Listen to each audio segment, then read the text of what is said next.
All right, everybody, here is step one, research like a boss, okay? So here's what we're going to do first. We're going to choose an evergreen niche. Now, an evergreen niche is something that is going to be around for a very, very long time and is going to give you the optimal um, chance for success. So here are some evergreen niches. Babies, okay? Needless to say, people are going to keep having babies, sometimes for the right reason, sometimes for the wrong reasons, and sometimes by accident. It just happens, right? So people are always going to need baby stuff. They're always going to be looking for baby advice because first-time parents, as I know absolutely nothing about what it's going to be like. That's just how it is. Also, health issues. So there's tons and tons of different health issues. People are going to keep having them until there's a cure. Okay, and then people are still probably going to have them unless they get something that prevents it. Different skin diseases. This is kind of the same thing as health issues. This affects millions and millions of people per year just in the United States alone. There's tons of different skin conditions, okay?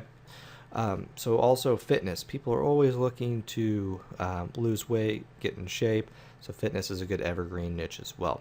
And heart health. Kind of goes along with the health issues and skin diseases, but this is almost more preventative rather than reactive. So the heart health niche is going to be, if you had a site about heart health, it's going to be about what to do to keep your heart healthy.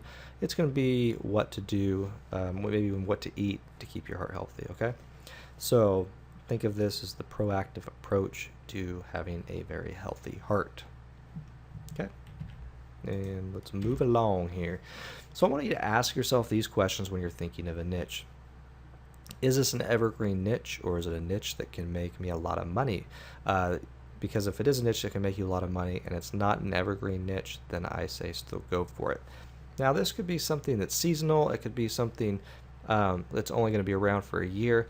The one I like to use example is they have a video game, very popular video game out called Madden, and then whatever the year is. So say Madden 2013, or I think it's called Madden 25 because it's the 25th anniversary. But for argument's sake, we'll say Madden 2013. Now, is this going to make you a lot of money in the long term?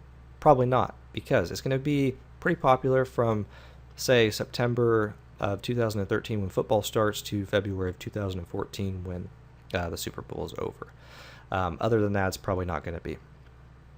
So if you built a site around this and you started a month or two before the football season starts, then you could make quite a bit of money from it. However, after that, you're not going to. It's just the way it is. And that's probably not the best example for AdSense. It might be more for Amazon-related products, but still it's the same thing with different seasonal items and items that are only, or topics that are around only for a year or so. So then ask yourself, will this niche have good topics that I can write about? All right, if you have crappy topics in your niche, then it's just not going to matter, okay? If your site is about African dung beetles, how many different topics could you really write about? Not very many, right? So you want to make sure that your niche is going to have good topics, plenty of keywords that you can write about.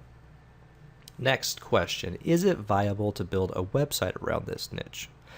You have to ask yourself that, because if it's not, then why even bother? And that's the same thing with the African dung beetle. Would you really want to build an AdSense or authority site around this niche? Probably not. It's not going to get a lot of traffic, and there's not going to be a lot of interest in it. Does this niche have a large enough target market? Same exact thing. You have to put yourself in their shoes and think, are there enough people out there where they'll be interested in this topic, and can I get enough traffic to my site to make some money? And what you can do for this, you could go and you can use the Facebook ads tool, which we'll go into more detail in the extra money generator tip number 1, which is using Facebook advertising. And you could go into the Facebook ads and you could type in your demographics and some interest related to your niche. So if your niche is heart health, you could start typing in different heart health groups and associations, and you're going to see how many people are interested in this niche. There's also trending topics and niches, and this is quite the opposite of evergreen niches. And this is kind of what I was talking about with, it's not really the same as the video game I was talking about, but it's a very good way to earn money in the short term.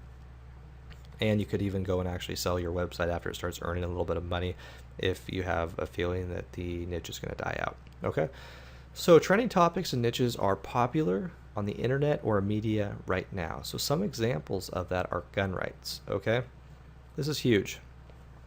This is definitely huge right now, and people want to keep their gun rights.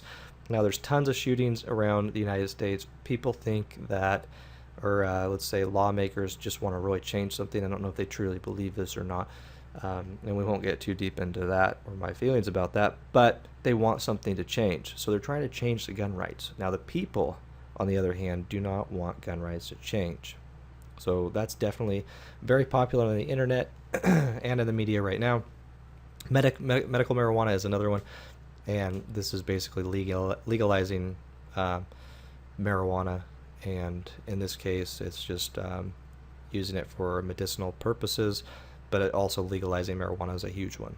Okay, NSA privacy issues. So this is National Security Administration, and it was found out from a leaked source at the CIA that they were spying on pretty much everybody in America. So who knows if this is true or not? It doesn't matter, but this is a popular trending topic right now. So the biggest benefit of trending topics are that you know people are talking about it right here and right now. So you know there's traffic to be taken. You also know that there's less competition because not everybody's going to jump on these trending topics and niches. A lot of people are just going to choose evergreen niches. So if you can actually point out a trending topic right when it starts, you're actually pretty good to go.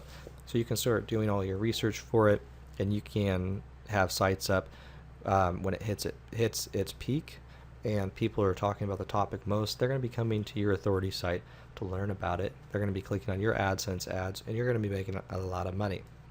So 5 years down the road, may not be a big money earner, may not be a money earner at all, but in that short term, in that 6 month, 1 year, maybe even 2 year period, then you're going to make quite a bit of money if you do it right.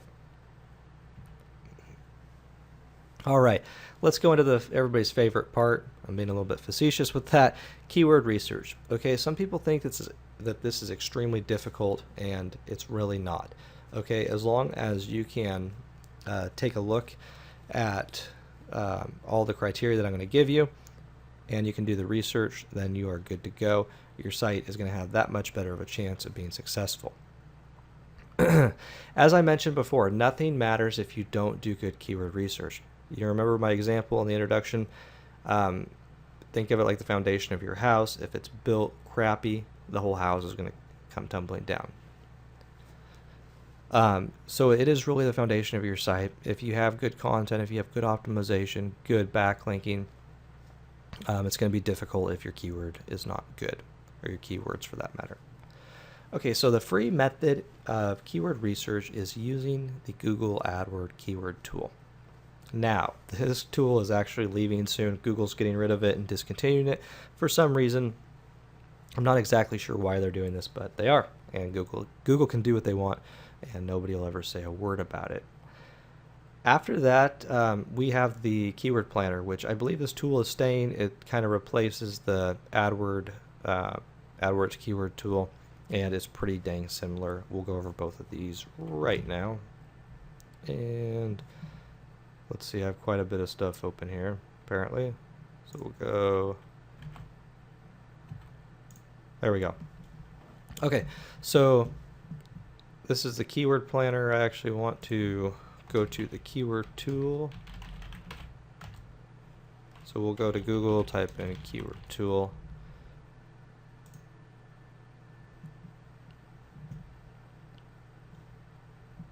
Okay, so up here at the top you'll see now you can research keywords even easier with the keyword planner, a new tool that combines keyword tool and traffic estimator. If I click go back, it's going to take me right back to the old keyword tool.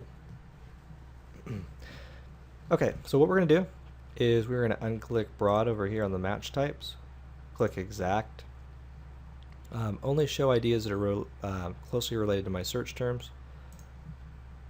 And then I have United States set for my location. If you are doing this in another country and you are not targeting keywords on google.com, but google.canada or google.singapore or wherever you may be in the world, you can change the location. Okay, so under the word or phrase, we're going to type in a keyword. Now, a good way to actually find keywords is go and do a little bit more research on your niche. Find out what people are talking about and interested in, and then you can start typing keywords in to find out if they're good. So in this case, we're going to do atrial fibrillation causes and click search. Okay, so right here we have atrial fibrillation causes. It has a high competition. It has 720 local searches. We don't really care about the global monthly searches too much, and approximate CPC of $2.96. Now please note that this is not what you're going to receive. You're going to receive about 68% of this, and to find out exactly, you can go over to this contextual targeting tool. So we'll open that up, and then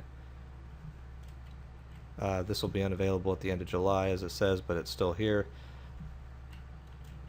So we'll type in atrial fibrillation causes. Well, actually, I think this is the new keyword tool. So it may not actually tell us that, but you can take 68% of that and figure out exactly what your cost per click is going to be. And as you can hear my phone ringing here, I'm going to turn that down. Okay, so this is the Google keyword tool once again. Also down here you can get different ideas for keywords. So here's atrial fibrillation causes, which is what we chose. You could actually do causes of atrial fibrillation, which gets a little bit less searches and has a little bit less CPC, but still may be a good keyword. Another keyword, what causes atrial fibrillation, and all these other ones down here. Okay, so you can click this little button right here and it'll open up. You can do Google search, insights search. You could exclude the term, or you could show more like that. You can also go to add group ideas, and what this does is it shows you different ad groups down here based on the keywords. So for example, it's going to take atrial fibrillation, forget about the causes part, and it's going to give us different keywords that we can take a look at. So paroxysmal, I don't know if I pronounced that right, atrial fibrillation causes, that gets pretty low searches. And then the other ones I think we went over already. Okay, so there's also the keyword planner, which like I said is pretty dang similar.